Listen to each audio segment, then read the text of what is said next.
The moment I saw the photos, it felt like my world collapsed. Everything I knew about love, loyalty, and family twisted into something grotesque and unrecognizable. Trust shattered in an instant, leaving me gasping in a void I didn't think I'd ever escape. The apartment's in his name now.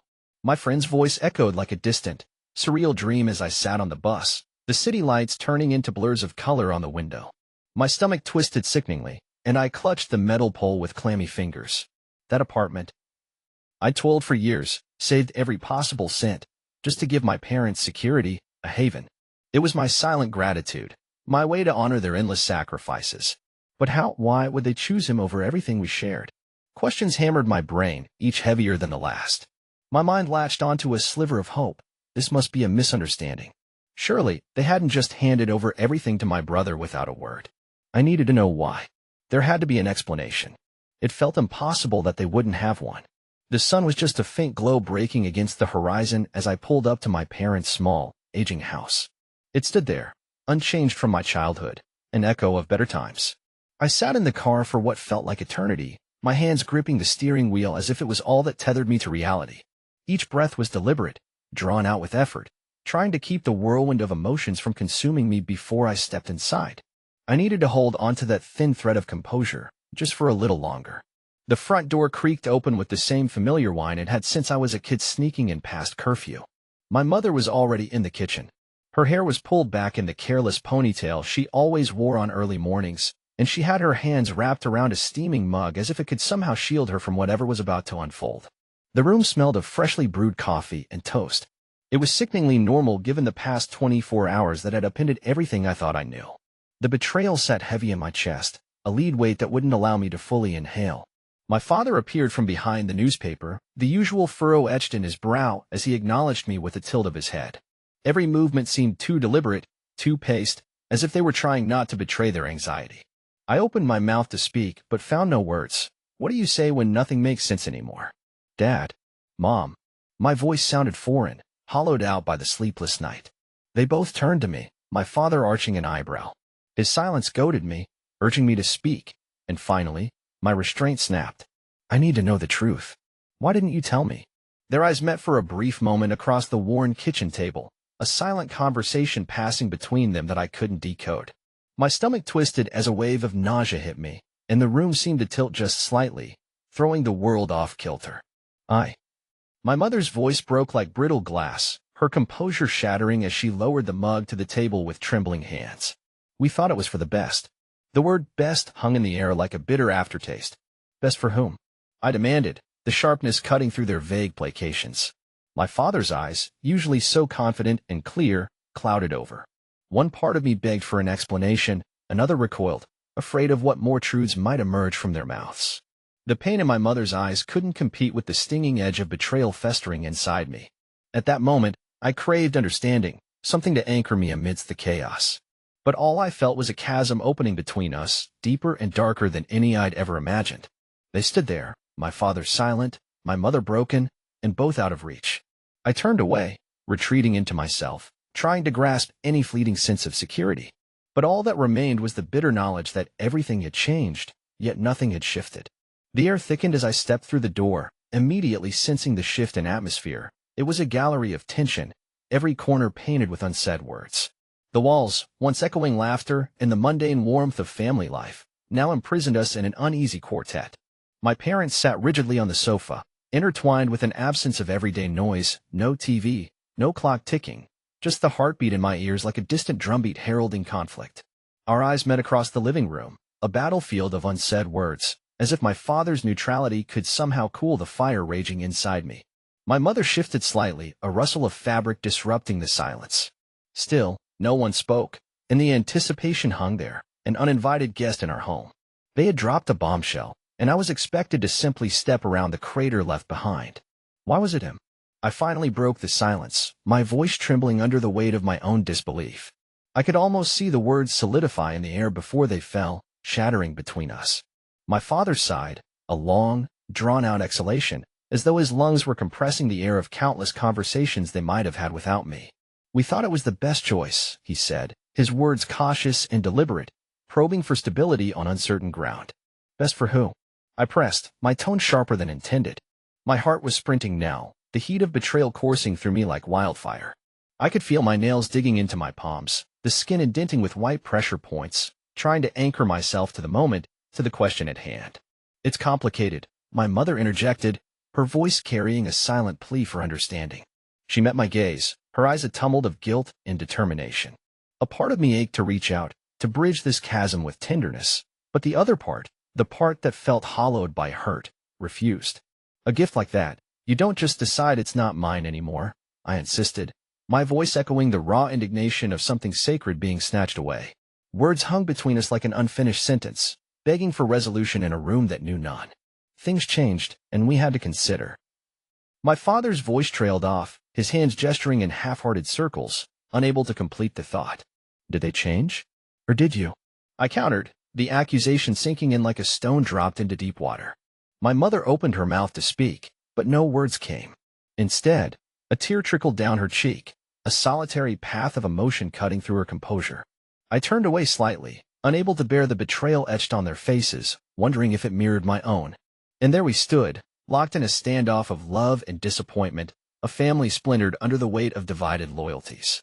As the silence descended once more, thick and suffocating, I knew that the fault lines were laid bare, and nothing would ever be quite the same again. His voice was steady, like the sea before it swells, leaving me unsure if I can trust it won't pull me under. It's about fairness, helping the family, he began, each word a careful balancing act between reason and something darker just beneath. I watched his lips move, felt the space thick with unspoken bargains and unfulfilled promises. The room felt too small, the walls pressing in with each attempt of his to tether logic to a decision that had already shattered us. The silence between his sentences was weighty, a living thing I could barely stand. His eyes, always so unreadable, dared me to challenge his narrative, a cracked shell of reasoning that tried to shield the rawness we both knew existed. Your brother, you know the struggles he's had. How much potential we see in him. The business could really use a boost, and supporting him is crucial. I nodded, not because I agreed, but because that's what you do when confronted with your father's vision for the family's future, a future I was suddenly excluded from. My hands, cold against the chair's armrests, held back the unwanted tremble of betrayal coursing through my veins. Think of it, just for a second, he pressed on, his words like dull needles pricking at any understanding I'd tried to muster. The sacrifices your mother and I have made. The debt. Do you remember the company last year? His voice trailed off, shaking slightly here, barely perceptible, but enough to give away that this rational facade was stitched with desperation. I swallowed hard, the dry, acrid taste of disappointment scratching my throat. I wanted to scream at him, demand why I wasn't enough, why my own struggles hadn't merited the same attention, the same compassion. The reality of our names, mine absent from the list of future investments, hovered between us like smoke, impossible to grasp and yet suffocating. What about me? My work, doesn't it count for anything? The words came out before I could stop them, a jagged plea slicing through the pretense, tearing at his calm. I watched his face falter momentarily, a shadow of guilt or regret flickering across his eyes. You'll always have our support, he said, too quickly, and though his voice remained level, the lie beneath it pulsed like a living bruise. The room tightened around us, and I knew this conversation would change nothing. I could almost see my future, misshaped now by a decision dressed up in reason but dressed down in reality. From somewhere deep, I drew breath, knowing that this story, unfinished and unforgiving, would be mine to live out. And as the silence settled back in, heavier than before, I stood up, the scrape of the chair echoing my retreat, carrying his reasoning like a scar back into the world beyond these walls. I can't just let it slide like nothing happened, I said, my voice trembling as if carrying a weight I'd long avoided dissecting. We were in the kitchen, the cramped walls closing in around us like an ever-tightening noose. The smell of yesterday's spiced curry clung to the air, a harsh reminder of things once comforting now turned bitter. My father's face remained unmoved, a silent stone fortress against the storm I was whipping up. It's not about letting it slide, he replied, calm and maddeningly patient. His serenity felt like a slap. It's about understanding what's necessary in life. Necessary, the word spun in my mind, jagged and abrasive. I heard my own voice crack as I pointed out what sacrifices mean, how they'd reshaped my life, as if waiting for them to acknowledge the scars. Each syllable was a small rebellion against the stoic calmness he held, a storm demanding recognition. You expect me to continue sacrificing? To just stand by and accept it? I spat, feeling my control slipping through my fingers, a fistful of sand in a turning tide. He met my gaze with those two familiar eyes, mirrors of my own, endlessly deep but impossibly distant. "It's never easy," he said softly, almost as if speaking to himself. His gaze momentarily softened, a fleeting glimmer of vulnerability that only magnified my own turmoil. "But it's what we do for family. For the greater good." Fury and disbelief boiled within me, a tempest of clashing waves against a solitary, unyielding shore. Everything they stood for: duty, tradition, endurance. I wanted to let it crash, but the words caught, thorny and painful, in my throat. I couldn't help but wonder if that greater good was a fairy tale we told ourselves to sleep at night. If this is for the greater good, then what about my good? My hands went cold, fingers curled tight against palms, as if trying to anchor myself against the rising emotional tide threatening to capsize everything. What about what's right for me? There was a pause, the silence stretching and yawning between us like a dark chasm. My father sighed, the sound weighted with an entire history and an unspoken resignation. "They say time will help you see it," he offered, a meager olive branch. But it didn't feel like understanding. It felt like a dismissal, a way to avoid facing the raw truth. It was the sigh of someone who's lived too long in compromise and has little to offer but platitudes. I held his gaze, a silent war of wills and generations, feeling my chest tighten with unspent anger and love, too intertwined to separate easily. The kitchen felt impossibly small, as if the walls had moved closer, squeezing the space for anything more than this hopeless ache. I turned away, unable to bear that familiar, loving calm urging me to extremes I couldn't yet reach. My footsteps echoed faintly as I left the room, carrying questions too big, too burning to hold alone. I remember the way Mom's shoulders trembled. She sat at the kitchen table, the afternoon light casting harsh shadows on the walls, her tears falling with a quiet regularity that broke something fragile inside me. Each drop felt like a shattering echo, a reminder of things left unsaid, and it tore at my insides. The unspoken questions hung in the air, heavy and suffocating. I stood by the doorway, unnoticed in her grief, watching as her body shook with a rhythm as rhythmic and desperate as a slow, mournful song. My brother walked in without ceremony. The door creaked, and he stepped inside with that familiar air of disinterest, slinging his backpack off one shoulder, letting it fall to the floor with a muted thud. He barely glanced her way, his footsteps loud against the silence between us. The sharp contrast hit me hard, a slap to the senses. He went straight for the fridge, rummaging through, oblivious or maybe just choosing not to notice the depth of her sorrow. In that moment, I hated him a little for it. For the way he could steel himself against what was so glaringly obvious. The way he could choose apathy and move on from this silent, traumatizing theater that we were both unwilling actors in. There seemed to be an ingrained distance between my brother and everything else. Maybe out of self-preservation, or maybe, as I feared most, he just didn't care enough. "Can you not see?" I wanted to yell, but my words felt trapped, twisted in my throat. I kept my gaze on Mom. Her eyes were red and puffy, her hands covering her face. The way her fingers pressed into her skin was almost violent, as though she could push the pain right back into her skull. But there was no stopping it.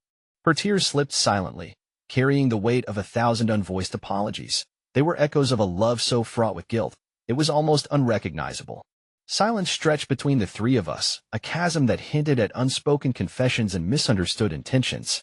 The kind of silence that begged to be broken by someone brave enough to face the tidal wave of truth waiting behind the dam.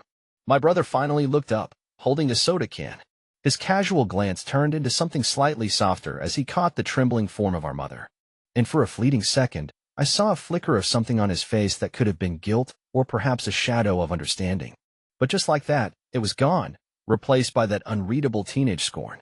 I hated him a little less at that moment, understanding that perhaps his distance was the only shield he had.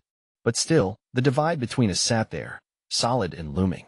My mother's pain and regret formed the fabric of our lives in ways I could barely understand, yet could never completely tune out. As he popped open the can with a sharp hiss, I knew we'd all hear its echo long after it had faded. The air between us felt dense, almost electric with tension.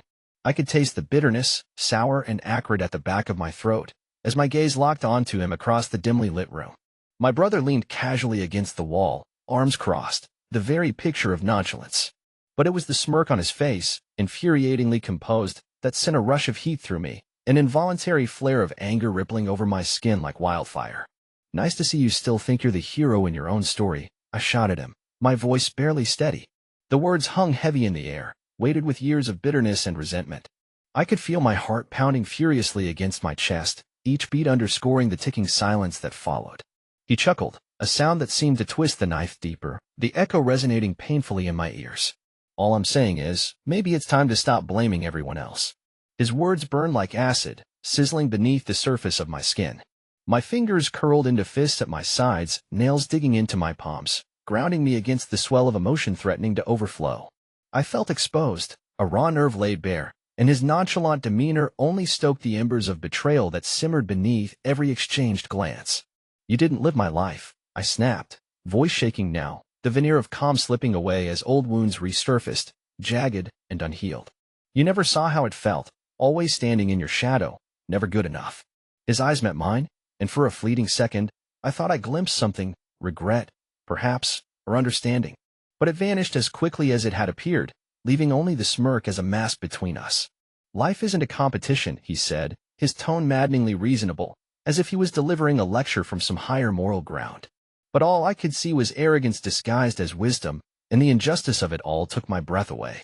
"Maybe not for you," I muttered bitterly, turning away as the room seemed to close in around me, shadows pressing in with the weight of everything unsaid.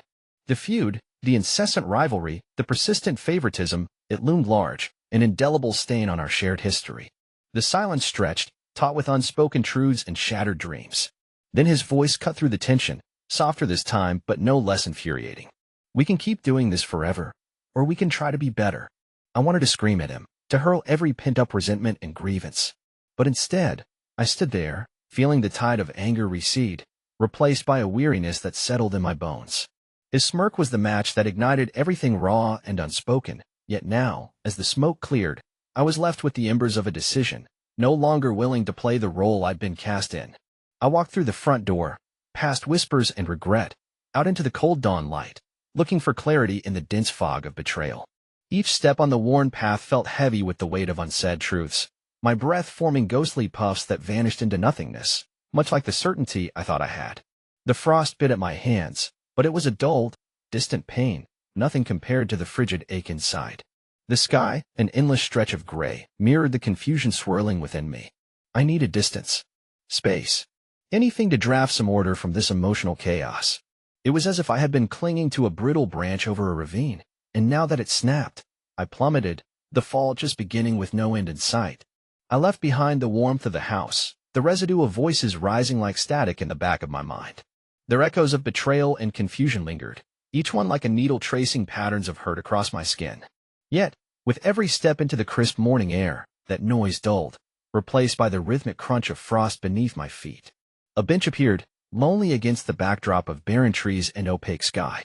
I sat, the chill wood seeping through my clothes, but I welcomed the discomfort, a distraction from the tumult inside. I closed my eyes. Mom's voice, the pleading in her eyes twisting into disappointment and guilt, played on a loop. It wasn't just words, it was years of history, of moments replaying in my mind like a film on repeat. Why hadn't I seen the signs earlier? Or had I simply chosen to ignore them, burying the cracks under layers of hopeful pretense? Doubt clawed at me, a relentless force demanding answers I didn't have. My fist clenched, nails digging into palms until it hurt, but at least it was a pain I could understand, could control. The world seemed to hush around me, an offering of solitude, a silent canvas for my warring thoughts. Families built on secrets, love tangled with lies. Closure felt like a distant myth, a blinking light on the horizon that winked out just when you thought you'd reached it. I inhaled deeply, the cold biting the inside of my nose. Maybe the biting air could freeze this turmoil within, solidify it into something manageable, into something that made sense amidst the senselessness. What parts to hold close, and what to release. The past shadows lingered long and daunting. For now, there was only this, an uncertain pause and a journey filled with unresolved threats. The bench, the frost, the fog, none had answers, only questions woven through the air like the icy mist. Ultimately, it was a shift, a small step back from confrontation, a first embrace with a silence fraught with the ghosts of the unresolved. I opened my eyes, exhaled, watching my breath dissipate, the dense fog thinning. Maybe, just maybe, clarity would emerge, eventually. The city lights shimmered like blurred stars, their soft glow hardly cutting through the haze that filled my mind. As I wandered down the familiar streets, I couldn't shake the feeling of being both anchored and adrift. Every step seemed to echo a past moment, The pavement beneath my feet a silent stage where countless memories waltzed into being and faded away. The rhythm of the city wrapped around me, a muted symphony of distant laughter, clinking glasses, and the occasional blare of a horn. But deeper still, there was the relentless percussion of my heart, its fierce beat a constant reminder of the betrayal that had unraveled the fabric of my world. A comfort and a curse, the throbbing mirrored a wounded child desperate for shelter. I passed the cafe where afternoons had stretched into evenings, where secrets were whispered over cooling lattes. The echo of shared words, once promises, now ghosts, whispered through my thoughts like an unfurling tide, touching the shore of my solitude with a gentle cruelty. Those moments, so vivid then, felt like shadows now, slipping through fingers that once clung to them in desperation. The streetlights painted my path with a dull glow, and the world around me felt strangely transparent, as if I could see through the bricks and concrete directly into the heart of what I had lost. Each corner I turned held remnants of a past brighter than the dim present. Faces filled with laughter and warmth blurred into the darkness, familiar yet distant, like a melody from a forgotten song. There was a brief, irresistible urge to call out, to grasp at the shadows and drag them, protesting, into my loneliness. But I stayed silent. I knew better than anyone that some echoes were not meant to be disturbed. Instead, there was just the dragging sensation in my chest, a leaden weight that seemed to wrestle with every breath. A breeze, cold against my skin, tugged at the edges of my coat, as if trying to remind me I was alive, even if just barely.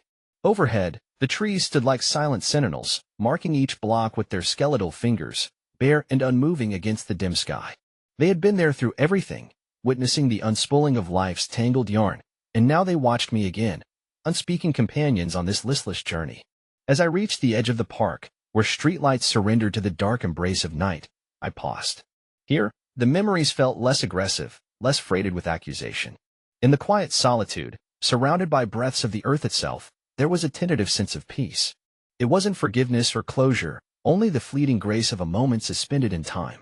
Standing alone, I stared into the shadows, knowing that this night was just another step toward understanding the new contours of my life. The path wasn't clear, but for now, the solitude was enough. The uncertainty lent its own kind of wisdom, and somewhere deep within, I could almost hear myself whisper back to the haunting city, not yet, but soon. The door closed behind me with a soft click, the weight of reality settling in the silence. My apartment, usually a refuge, felt like a cage tonight, every shadow heavy with memories, every corner an echo of conversations now tarnished. Their voices still lingered in the air, a cacophony of promises and betrayals mingling in a cruel symphony that resonated deep within me. I stood in the dim light, staring at the stillness of my own life, an unmoving photograph now filled with empty spaces where warmth used to be. The clock on the wall ticked on relentlessly, each second a reminder that time, unlike people, is incapable of betrayal. Crossing the room felt like wading through thick fog, uncertainty clinging to my ankles. I sank onto the couch, the cushions sighing under my weight as if sharing in my exhaustion. My hands pressed against my face, seeking to hide from the truth that had unveiled itself so mercilessly. But there was no escape, just the reality of my own solitude, stark and unavoidable. In the silence of my home, I murmured to the room, voice barely louder than a breath. I toyed with the echoes of their voices, the tapestry of choices laid bare, a thread of forgiveness woven through the air. Forgiveness, like a distant star, visible yet unreachable. What did it mean here, in the aftermath of everything? The window across the room beckoned, and I rose, each step a quiet rebellion against despair. Leaning against the cool glass, I gazed into the night, city lights blinking back at me, indifferent yet constant. They were like tiny beacons, tiny hopes amidst the vast darkness, silent witnesses to countless stories of heartbreak and healing unfolding below. I thought of the ties that bound me to them, fragile strings spun from shared dreams and whispered secrets. How we had twisted those strings into knots too complex to unravel without pain. I wondered if those knots could ever be remade into something new, something stronger, or if they should simply be severed, left to drift away into the ether of what once was. The night pressed on, a canvas of introspection and bitter clarity. I felt my heart begin its slow turning, a questing for resolve amidst the rubble. Acceptance hovered in the periphery, a hesitant companion yet to find its place beside me. Could I carve a path through this confusion, something resembling dignity and grace? I toyed with the idea, uncertain of its shape or direction, but knowing it was the very thing I needed. Hope stirred somewhere beneath my ribs, a timid flutter that hinted at a way forward. Breathing deeply, I stepped back, leaving the view behind. There, in the hushed solitude, I resolved to find my own narrative among these frayed ends, a story that belonged solely to me, tethered neither by betrayal nor bitterness, but by resilience. The room is drenched in the soft, golden glow of late afternoon light. It's the kind of light that glows honey-rich against the walls but casts shadows long and daunting across the wooden floors.